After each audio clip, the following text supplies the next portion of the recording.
Hello, and welcome back to another episode of the Collective Clicks podcast. This is your host, Brandon Bateman, and today I'm joined by Joe McCall. Joe has had quite a long journey in real estate and worked in a whole bunch of different facets, including things like short sales, real estate wholesaling, and more recently, wholesaling vacant land. I talk with Joe about a lot of stuff, including the vacant land side, as well as how to build your business around your lifestyle, how to leverage automation and your team and delegation and marketing to create a business that allows you to travel the world with your family, which is what he's done for the past several years. I'll see you there. Joe, welcome to the podcast. How you doing? Hey, Brandon. Really good. How about you? Hey, fantastic. Thank you. It's good to reconnect with you. We're just saying we met each other, I don't even know how long ago, maybe 18 months ago, and haven't talked to Tom since. So I'm excited to dig a little bit deeper into what you've been up to. So for anybody listening who doesn't know who Joe McCall is, what's the brief introduction? Well, man, I've been doing real estate full-time since 2009. I've been doing my podcast, Real Estate Investing Mastery, since 2011, so 14 years now. And wow. I've just been really a big fan of the business. I love entrepreneurship. And of all the businesses you could create, I love real estate investing. I think it's the fastest and easiest way to build wealth and to quit your job and to make real money. So ever since I started in real estate doing more creative financing like lease options, and then I started doing wholesaling. I've tried all the strategies of short sales and subject twos and owner financing and rehabs, fix and flips and buy and holds. And my favorite strategy has always been wholesaling, right? Just in and out. I'd rather make a quick nickel than a slow dime. And I used to look at wholesaling like, oh, that's just for beginners. That's just for rookies. And it's not for me. I want to be a professional investor. But over and over and over again, I keep on coming back to wholesaling because it's the easiest, fastest way to make money. And you can set it up where it is automated. It is almost passive when you've got other people working with you and for you and you're partnering with other people. So, I've created what I called a automated wholesaling business. I got the domain automatedwholesaling.com. I think I still own it, but you can set up systems. I believe there's three keys to success in this business: marketing, automation, and delegation. And when you figure that out, no matter what strategy you're using, if it's flipping houses or flipping land or doing commercial, doing residential, if it's wholesaling, if it's buying and holding, if you set up the right marketing, with the right systems and the right people to run those systems, then it's pretty easy to scale this business. And that's why I love real estate so much, is you can scale it, and most people, if they just need to make 5-10 grand a month, that's not that hard to do. So I got a real passion for teaching and helping people doing real estate. The last 4 or 5 years, I've been doing just vacant land, and I love land right now. And so that's who I am. Yeah, that's awesome, Joe. Let's dive a little bit deeper into those three pillars. So you talked about automation, delegation, and marketing. Did I get those right? Yeah, marketing number one. Everything is marketing, right? We're not in the real estate investing business. We're in the marketing business, right? So no matter what you're doing, you could be a seamstress. You could be a real estate investor. You could be a realtor, property manager. Your number one business is marketing. That's like the foundation of everything. So that's what I'm preaching all the time. You need to get your marketing done for you in spite of you. Whether you're hiring a PPC company, whether you're doing direct mail, you have a direct mail company that's doing your direct mail, whether you hire people to do cold calling for you or now using AI to do cold calling for you, whatever, you get your marketing done for you in spite of you. That's super important because that marketing needs to be going out every week, every day, every month, or like you have to set a budget. You have to make sure that a certain percentage of the profits from every deal that you get goes back into marketing. So it needs to be a very, very important part of your business. So marketing is number one. And then automation is number two. It's like developing systems that get that stuff done for you in spite of you. And systems could be software, it could be CRM, it could be, maybe just hiring a company to do for you, and they have the systems, so you're borrowing their systems. But that automation, getting that set up, and then whatever you can't automate, you delegate. That's step number three. And that's getting virtual assistants or an admin assistant, executive assistant, building a team that is managing the marketing and running those automations and that systems and those systems to make sure that it's working. So yeah, I've always kind of thought in terms of those three things, in terms of like, if you want to have a successful business, those are the foundations of everything. The marketing, the systems, and the people. Yeah. That makes a ton of sense. Help me paint a picture here, right? Because there's different levels to this. So what would you say if you were to describe like the top level, like you've officially nailed these three things when you get here? What's here? What do you mean by that? What's like, describe the destination. Like, if I have quality systems, what does that look like? So let's just say I'm someone listening to this and I'm thinking like, okay, I need marketing, I need systems, or automation, I need delegation or people, right? You could say either. And I feel like I have decent marketing. I've got some systems, I've got a CRM that seems to be working. I've got, these people that I delegated tasks to. And what's the difference between like having those things and being really, really good at those things, in your opinion? Like, paint the I don't know. picture. I mean, What we should be striving for, in your opinion, for those things. that's a good question. The first thing I thought of when you asked that is like, there's a guy who owns this software called FreedomSoft. That's the main CRM we use, FreedomSoft. I love it. It's amazing. I use it every day. And my students use it. But Rob Swanson, who owns that, created something called Simple System Scale. And when you're thinking of systems and building a business, it starts with, it's got to be simple. So if you're trying to create a system around marketing, that's too broad. You need to break it down into simpler terms. So simple would be maybe a system for direct mail to vacant landowners, okay? And then when you create something simple and focus on building a system around that simple thing, only then can you scale it.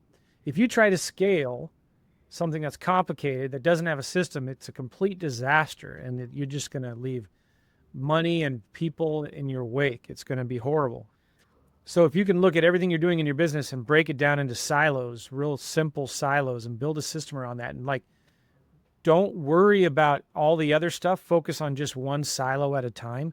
Break it down to its simple component, and then build a system around that, and then scale it. And scaling it could be software, it could be virtual assistants, it could be a team, it could be whatever. You find people in place, and when you can, I forget the exact phrasing that he uses, but if it's simple, you can do it. And if you have systems, you will do it.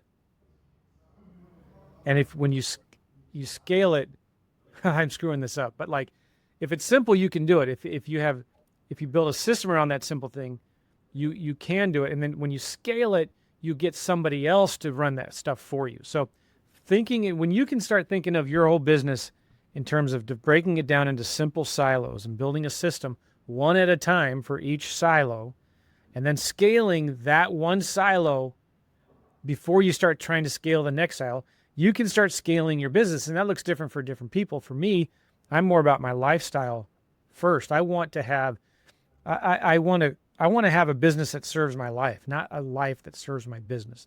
So I have a vision for my life. What do I want to do? Where do I want to go? I want to see the world with my kids. I want to travel for months at a time. So we homeschool our kids. And I designed a business that has real small overhead, high profit, low overhead, that I can run from home or from anywhere in the world. And I can have my entire team be virtual, and it's heavily dependent on good software and systems, so I can go travel. And we've done that with my wife and my 4 kids, traveled around the world 3 times for 2 to 3 months at a time. And so now that they're older, it's not as easy to travel as much because they've got sports and commitments and things like that. But that's, for me, the kind of business I want. I don't want a huge business with a ton of overhead and lots of people and an office, because that just stresses me out. I want to keep it small and keep it all in a certain sense, right? I don't want to take on venture capital. I don't want to take on any debt or borrow money to run my business. I want to run my business on the profits that it makes. And so I've always been really intentional trying to build a business that is very profitable, that it gives me the freedom to go travel around the world, to play golf 3-4 days a week if I want, to take any time off that I want, to be there. Because we homeschooled all 4 of our kids. Our 2 youngest girls are now in high school, and they're going to private schools now instead of homeschool. So yeah, I'm just I want my family is first. So the answer that I think to your question is, if I didn't go off on a bunny trail, is like, what do you want for your business? What do you want your life to look like? Design a business that around that. Most people get it backwards. We have our job or our business, and then life fits in around that. What if we reverse that and design a vision for our life and then build a business around that?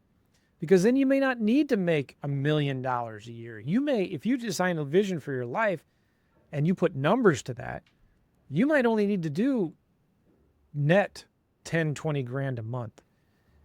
And guess what? If you only need to net 20 grand a month, that's not that hard. At least from somebody who's been there, done that. It's maybe not hard. Maybe it seems hard to somebody who's not done it before, but like, yeah, I mean, that's the kind of focus I think people need to have in their business. Does that make sense? Yeah, it totally does. So let me tell you what I got out of this, and you correct me if I'm wrong. So number one thing that you emphasized was simplicity is what you're looking for in those things, because simple is what actually scales well. And 2, like those things have to all be designed towards whatever outcome you care about, right? Yeah. When you expressed how your outcome is keep it small, keep it all, right? Something like that, right? Where you want to have a business that's low overhead, high margin, and by extension, lower stress. So for that reason, that's why, and I guess this is true for every business, like simplicity, just simple things really serves that really well. And I would argue, if you want to keep it small, simple makes it less stressful. But if you want to go big, then simple is the only thing that scales. So either way, it has to be simple, unless what you want is to grow a little bit and then plateau, in which case complicated. Well, yeah, and here's the thing that's universal. Complexity is the enemy of success. And so when you've got a complicated business, how many people have you met, right, who you think, man, they're ballers, man. They're making, $1 million a year, $5 million a year. But then you sit down and you look at their numbers. They may be grossing $1 million a year, right? But their overhead, after they pay themselves, after taxes, after all of the staff that they have and the commissions that they pay and all of that, maybe they're paying themselves 25 grand a year, right? Yeah, that's what on earth is that about, right? That's completely backwards. It shouldn't be that way. There's a great book, Profit First, and I've made a lot of mistakes, and I've learned a lot since reading that book and implementing it. But it's looking at things differently and looking at things like, all right, well, for every dollar that comes in, it's not revenue minus expenses equals profit. It's revenue minus profit equals expenses. And so when you design a vision for your life and you know what your profit needs to be every month, and you design a business and you know what your expenses are, so I only need to make 500 grand a year to make my net profit of 20 grand a month or whatever. And so working the numbers backwards from there, you can see, all right, this is what kind of business I need to have. This is the kind of overhead I need to have. And that simplifies everything. When you try to just scale for scale's sake, that's a recipe for disaster. When you're just like, man, I want to do 5 million a year. I want to double my revenue next year to 10 million. I want to 10x that. I want to go to 100 million a year. Why? But sometimes, that sounds awesome, but not everybody is cut up to do that. It takes a real special person to get to that size of a business. And you really need to think about if you've got the chops to make that happen. And you probably don't by yourself if you're going to scale that big. You need to know, all right, well, do I have somebody on my team? You're going to need a business partner or somebody to help you get to that level. And you can't do that by yourself. And so is that the kind of a business you want to have, where you've got now a business partner that you have to run everything by? I don't know, there's a lot to think about. I have a friend who wants to write a book He wants to call it, should I scale or slit my wrists? Should I scale my business or should I slit my wrists? Because he's tried that and, it's just miserable. And I've done that too, where I've scaled and make a lot of money, but then at the end of the day, after paying everybody else, I'm left with just peanuts, and I'm still left with this tax bill, and I'm left with the risk and the liability and the debt and all of that. And everyone else is happy except me and my family. So it's being real intentional about designing the life that you want and then creating a business around that. Yeah. I feel like I'm jumping all over the place, but I think like maybe somebody listening to this is getting one or two nuggets out of it.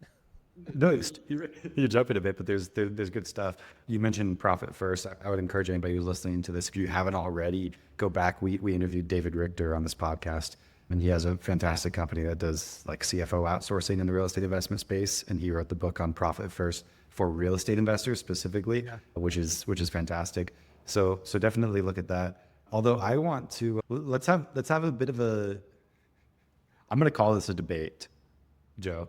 But it's not because I actually disagree with you, because I think everything you said is true. And I would add in some other information, like on this topic of like, should you scale the company? Is it better big? Is it better small? Some of the best advice I think I ever got was someone told me, if you want a business that can make you happy, you either want your business to be really, really small, or you want it to be big. Everything in between really, really sucks. Was basically I agree with that. What they told me. Yeah. And I can tell you through my journey. So my business is right now at that like six million a year revenue mark. And I went through like at the beginning, it's cool. Like I work with clients, the clients know me, I do the work, everything happens like the way I wanted to. Like it was simple. I was happy. I was making like good money compared to what I was used to making. Everything was fine. And then as you start to scale, well, now you're trying to figure out how to manage the team. There's chaos everywhere. You're constantly mind blown at like how many things are going wrong.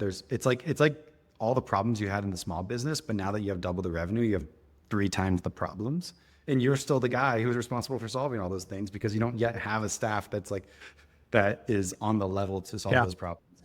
And then I found it was about 2 years ago that I broke out of that and got to a pretty good place where like, for me, here's the criteria of a business that's bigger, that's good. It has to have a good margin. Like it can't be like you're talking about like your 5 million a year top line and 25 grand bottom line, because that's a heck of a lot of liability with not much reward for it, right? With liability has to come some type of financial reward with it.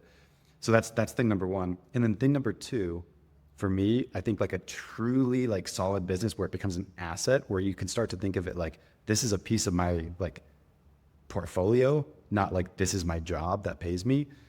It has to be true that anybody in that business could leave, any employee could quit, and it wouldn't disturb you. With the exception of one person. There's always going to be one person, right? Where like if that person left, then it would disturb you. But everybody else should, because a lot of people think they got to this point where like their business is automated because they have an acquisitions manager that reports to them and a dispositions manager that reports to them, and they've got a TC that reports to them. And like, yeah, technically everybody's doing the jobs, but then the second that one of those people leaves, you're right back in it, right? So for me, that's kind of the criteria. Like it has to have a good margin. And if I can, like I have 2 direct reports. I have my COO who runs the company and my assistant who helps with a lot of stuff, makes my life easier. Like I feel like if you can get it to that level, that's where it starts to actually open up a lot of freedom compared. Like I feel like I have more freedom than I did when it was small. And I feel like I went through like 5 years that really sucked getting it to that place. So I definitely see how it's not for everybody. Oh yeah. Have you read the book Buy Back Your Time by Dan Martell? Yeah. That's a great book. Great book. I think it starts with a good executive assistant, right? It starts there with somebody that if you did lose her, well, that would be your one person, probably him or her. That would be your one person that would be, oh my gosh, this is not good. But I know if I lost anybody else on my team, our revenue would dip a little bit, but I know I could pivot really easily because I could rely and lean on my executive assistant and her to help me find somebody new, to help me stabilize the ship while we find somebody to replace that person that left. But yeah, I mean, like, what could get me to a $5 or $10 million a year business is not going to get me to 10 to 20 million or more, right? Because there's certain limits and levels. So what got you here won't get you there. And so as you scale, you need to look at, do I personally have the skills to manage a business with 20 employees? Me, I know I do not. So I would have to bring on somebody, a partner, an operations manager, somebody to manage that. And then I'm thinking, dang it, man, that's a huge beast to feed every single month. And I know so many people that lost their businesses because they just got overextended, got too big, got too stressed out. And now all of a sudden, every month they got to make 200 grand in payroll every month. And they're, and then don't forget the $20,000 a month lease for their office space that they have, right? Like Sure. that, you have 1 or 2 slow months, your team still expects to get paid. And so Sure. you're looking at now, I've heard this over and over again, borrowing money from private investor to make overhead that month, to make payroll that month, bringing in equity, private equity to help keep you afloat for a little bit more. And now you've got this huge monster to feed and you just have to sell more and harder. That gets old really, really quick. So what if there was a way, instead, you have a business that you enjoy and you know what your strengths are and what your weaknesses are, and you outsource all of your weaknesses and you focus on what you enjoy most and what you're good at. And then this is important for me, by implementing something like Profit First, I have every dollar that comes in, a certain percent gets set aside. I call it my CapEx account, right? It's for things in the future when I have slow months. It's for when we do about maybe 50 to 100 grand a month on ads. So like I know that I am paying that I use my credit cards for the points and the miles, right? To pay for the ads.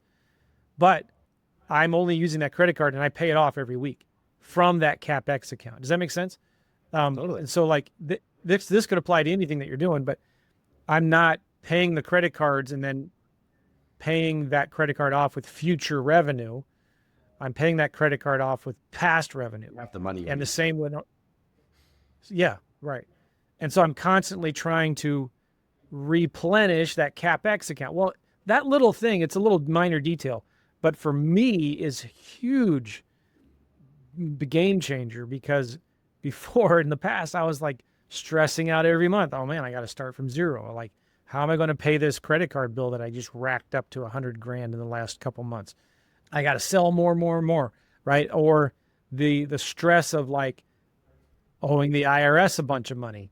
That's no fun. That sucks.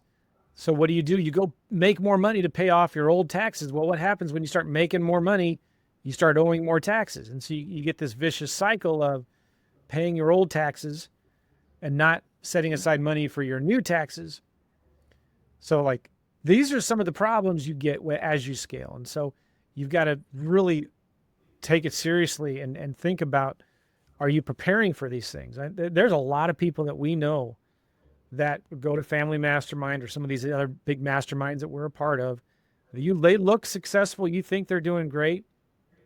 Oh my gosh. If you looked at their bottom line numbers, their top line numbers, the top line revenue maybe looks good. That's what all they talk about. But at the end of the day, when you break it down, how much are they really netting? How much are they every year? There are so many people that we know that keep on filing extensions after extensions for their taxes, right? And are 1 or 2 years behind on their taxes and keep on pushing or kicking that can down the hill. It just doesn't have to be that way. Business should be fun. And we designed this business so that we could quit our job. We didn't quit our 40-hour a week so we would have to work 60 hours a week. That's ridiculous.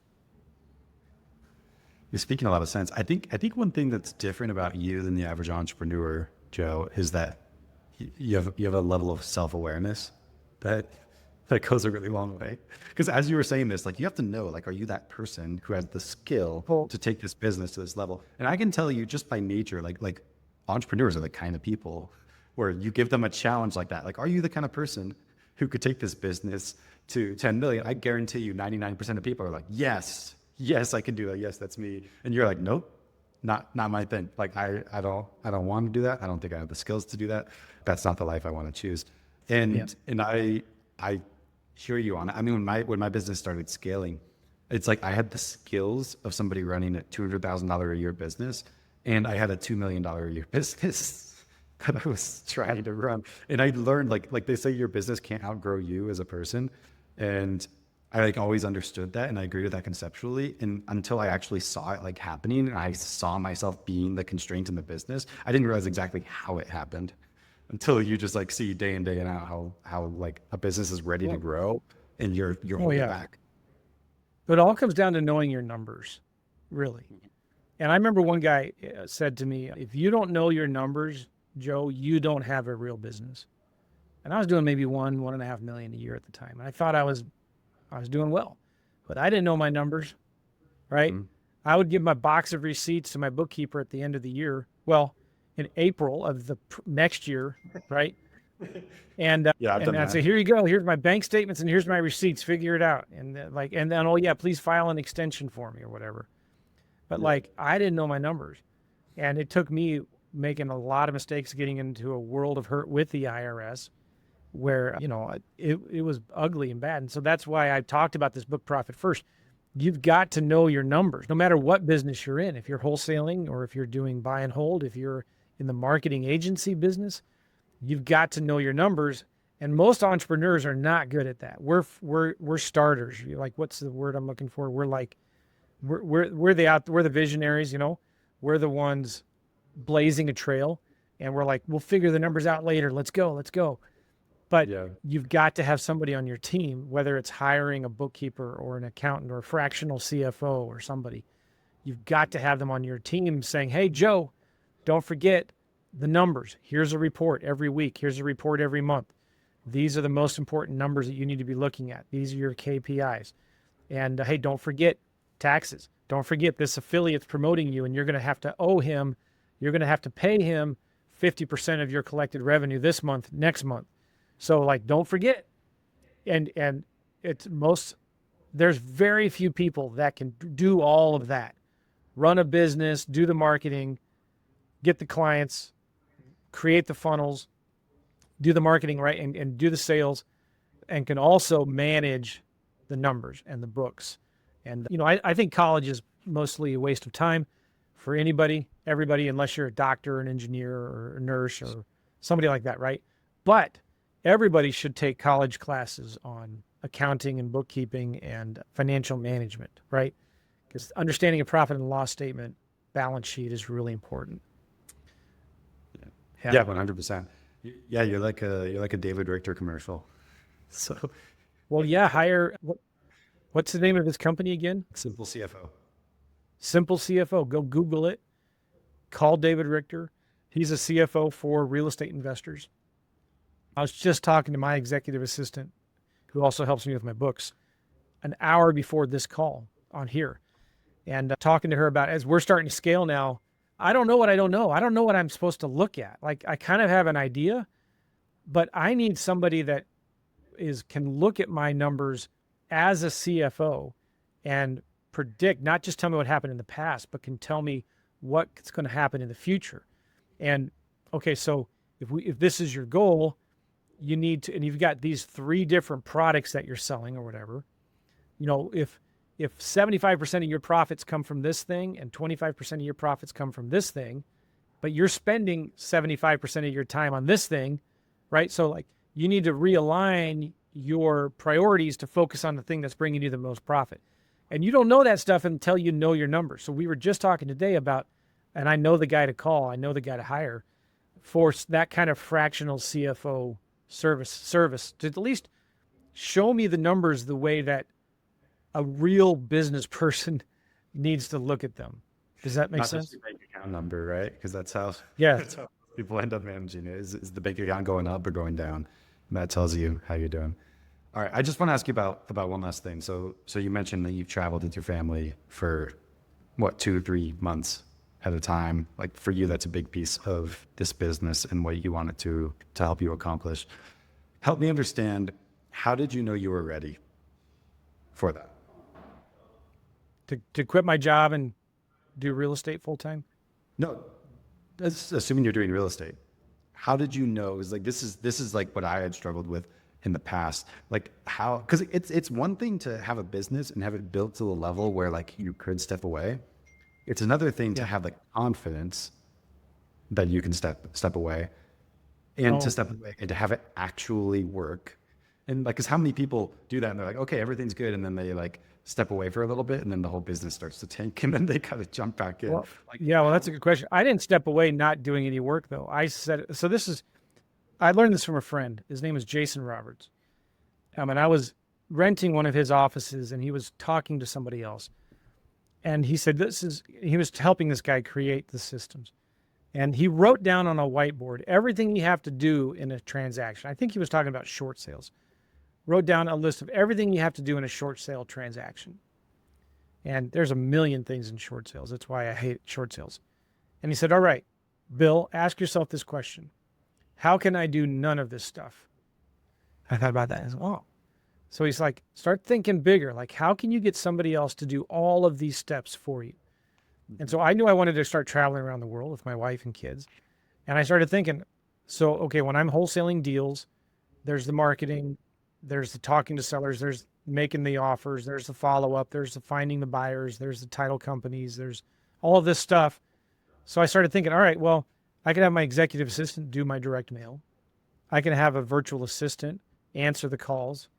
I can partner with local wholesalers. I didn't want a hire acquisition team. So I started partnering with local wholesalers that I knew. And I said, hey, if I give you pre-qualified leads, can you just work them and we'll split the profits 50-50? And they were like, yeah, that's awesome. So I started doing the marketing, finding the wholesalers who would do the rest of the work. And I went through that whole list, like in terms of selling the deals, you can get transaction coordinators, you can hire realtors. So start thinking bigger. Now, then when I started traveling, I was forcing myself to work more efficiently because I only had a 2-hour window each day where I could talk to my team.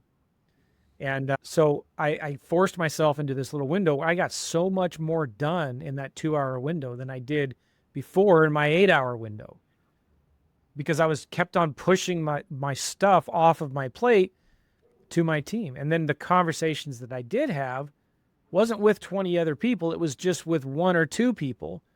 And it was more, how is it going with this? And so then I started, instead of managing the team of virtual assistants myself, I just passed that on to my executive assistant. And I said, listen, this sounds rude, but I don't want to talk to my VAs anymore.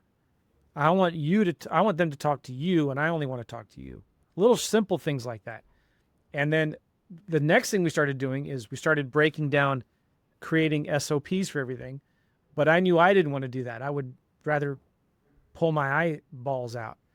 So I had started having the VAs creating the SOP. So every little thing that we did, I made them responsible for creating an SOP from that. And we just used Google Docs.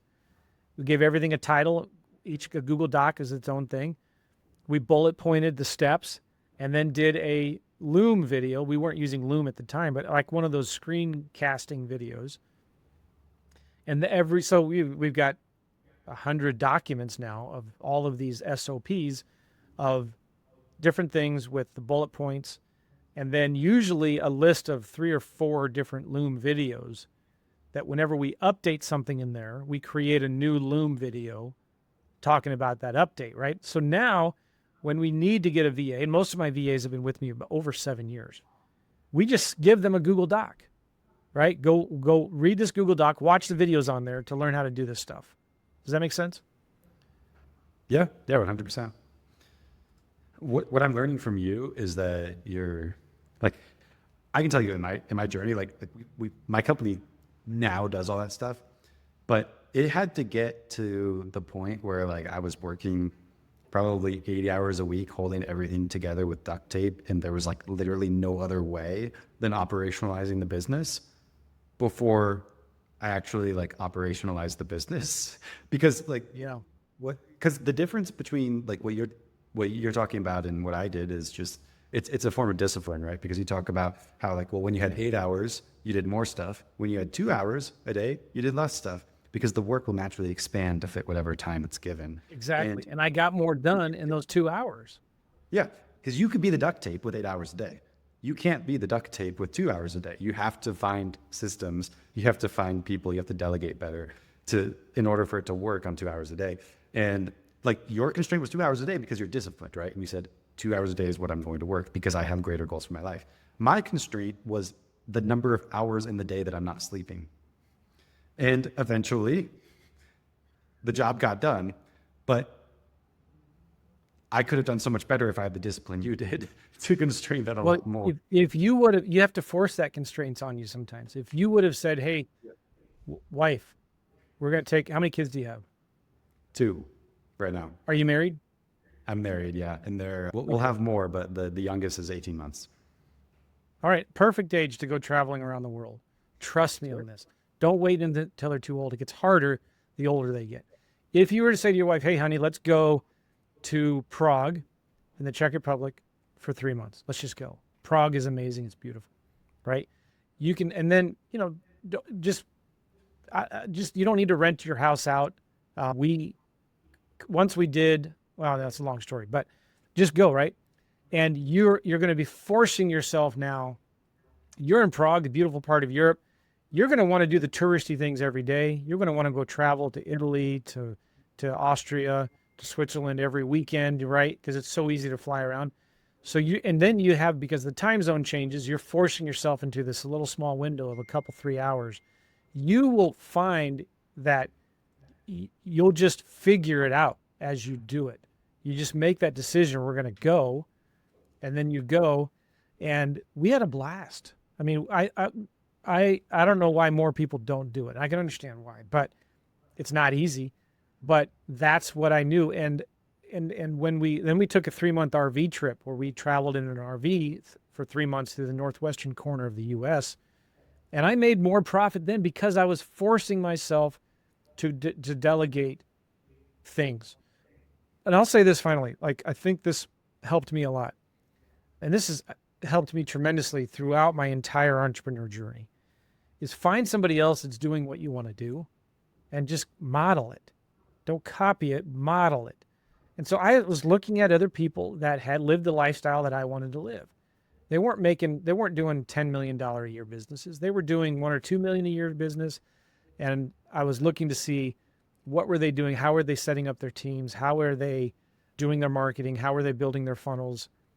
You know, they were doing, for the deal side of things, you know, they were doing direct mail. They were having VAs manage the leads. They were whatever, right? Like, I didn't want to copy that guy who had a rehab crew of 20 people and was rehabbing a bunch of houses. I knew that would not allow me. I couldn't be traveling around the world with a rehab crew of 20 people, or a property management team, or a big team of acquisition managers and disposition managers, right? So I started finding the people that were doing wholesaling virtually. There was a guy at the time, I forget his name. He wrote an ebook. He was out of Montana, and he was doing a bunch of virtual wholesaling deals in Oklahoma. And he wrote a little book about it. This is before virtual wholesaling was even really a thing. I'm like, dang it, I could do that. And then and when it comes to the marketing agency education side of my business, I found people that were doing what I wanted to do, and I reversed engineered how they were doing it. And I just started modeling that stuff. It wasn't like I reinvented the wheel. I found somebody else that was using the wheel that I wanted to use, and I built it for myself. Yeah, that makes sense. What I'm gathering from your whole answer is, I asked the question, how do you know that the business is ready? And your answer essentially was, you just plan to do the thing that you want to do, and you give yourself that constraint. And almost any business can do that if you're focused enough on making that happen, right? So you just said, just ran the trip, plan that you're going to work 2 hours per week. And yeah, I guess find a way. We bought our airplane tickets, you know, we said, all right, let's leave January 15th or whatever it was.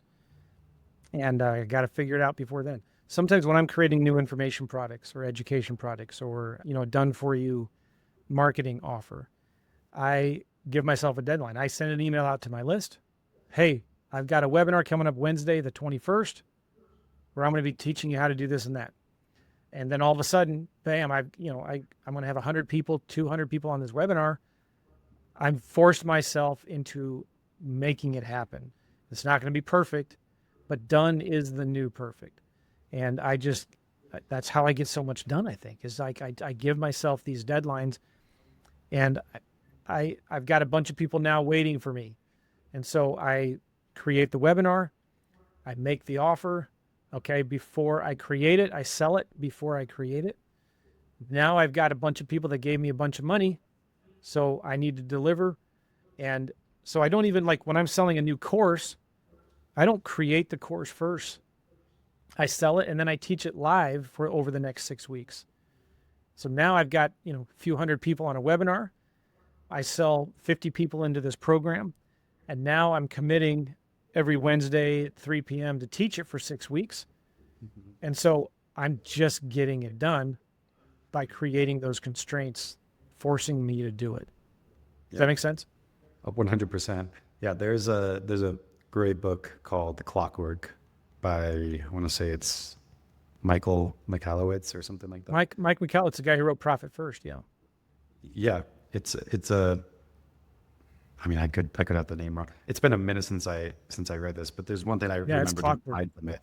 And what he said is, like, in the course of a month, most businesses will have to deal with most things, right? Like, you might be doing acquisitions and dispositions and TC on deals, and you probably have like one-on-ones with employees, like whatever, all kinds of stuff generally happens within a month.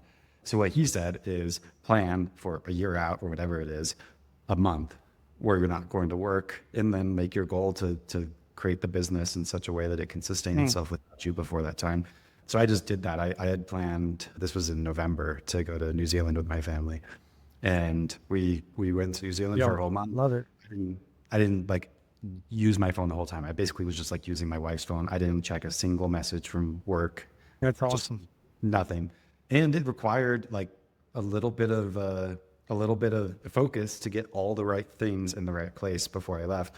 But I had to tell you, the best part of the experience wasn't actually the trip. The best part was coming back. And it's something, because I like to work, right? I'm sure that's true for a lot of us. I do too. Yeah. If you have the right kind of, like, that's how you know if you're doing the right thing or not, is like, do you wake up in the morning and think like, I'm excited to go to work today, or do you not? And I like to.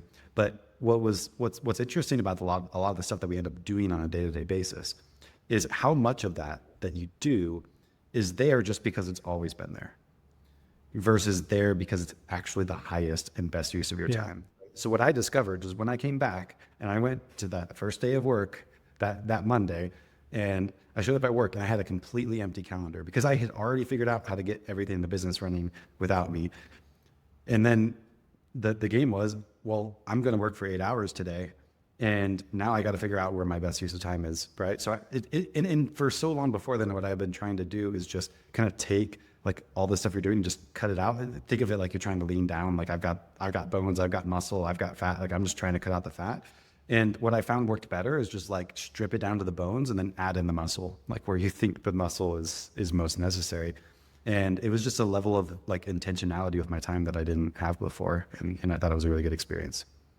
That's really good. One of the things, it's just so easy to subscribe. We have so many subscriptions, and I don't do this, but I know guys who do, where every year they cancel all their credit cards. They just shut them all down. Mm-hmm. And they do that because they start getting notifications of like, hey, your bill went through, and they're like, oh, I didn't need it anyway. Or they try to log into their Netflix account and realize, oh yeah, I still want Netflix. So then they resubscribe to it with a new credit card.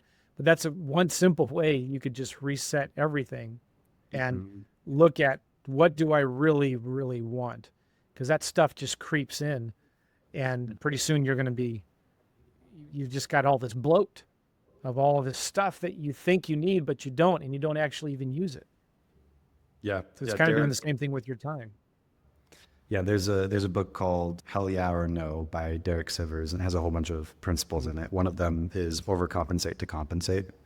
He talks about how like most people, when they're trying to get from like point A to point B, they shoot for point B and they end up like halfway between A and B. He says just shoot for C, and if anything, you can come back a little bit. Because in general, it's not that hard to come back a little bit, but everybody like undershoots on what they're doing, and it just ends up taking a really long time to make the impact. So yeah, that's a good point. Applying that principle, like if I want to accomplish this thing, I want to shoot for more, and it's always easy to go back. Yeah, like just cut out all the expenses, and then you could add some back in. Like that's not a realistic place to end, but you're going to make it to point B a lot faster that way than trying to inch your way towards it. Yeah, well, another great book is 10X is Better Than 2X.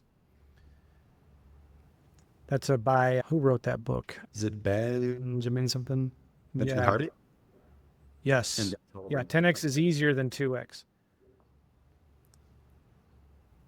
And great book. Where if you're thinking bigger, you'll find it easier to make incremental progress. Dan Sullivan and Ben Hardy. Yes. Yeah, that's also a good one. It combines a lot of their previous. I mean, they have a whole bunch of books together. Like The Gap in the Game is a big one. I remember it combines a lot. That's a good book. I remember reading halfway through it, and he's like, "Okay, he's saying the same thing over and over again." So I only read half of it, but yeah, it's good. Yeah, sometimes it feels that way.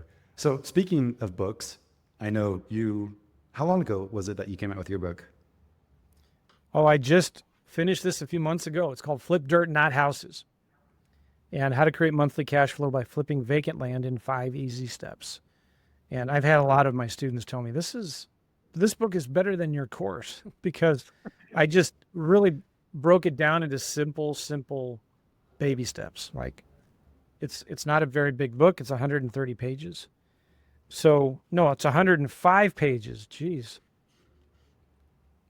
So yeah, go to flipdirtbook.com, flipdirtbook.com to check it out. Or you can get it on Amazon.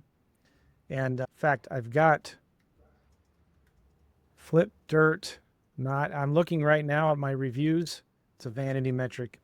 I know. But oh yeah, nice. I've got an average of 4.8 reviews, 4.8 stars out of 28 reviews. All right. But yeah. So if you're listening and you're curious about the land flipping side, which, I mean, Joe has been doing real estate investing in all its various forms for a while, and he settled on land flipping over the last few years. I know you've got a lot of reasons for that, Joe, but yeah, this book seems like a great opportunity to learn a little bit more about how the land flipping works.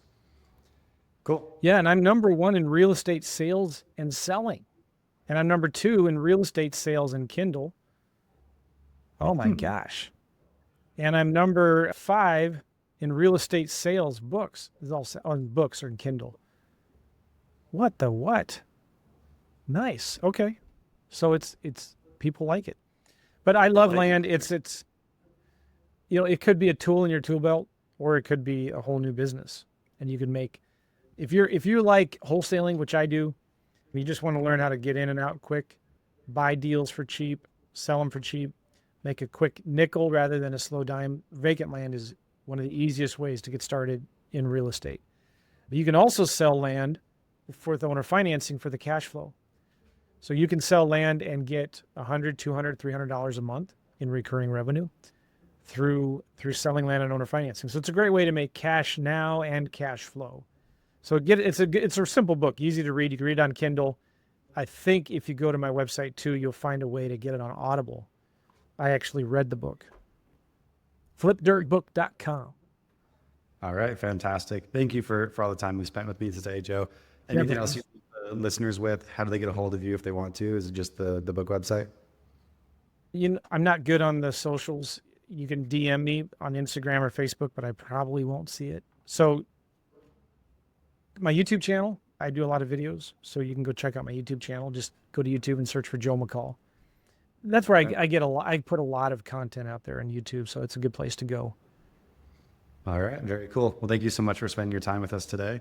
And for everybody else listening, I will see you next week.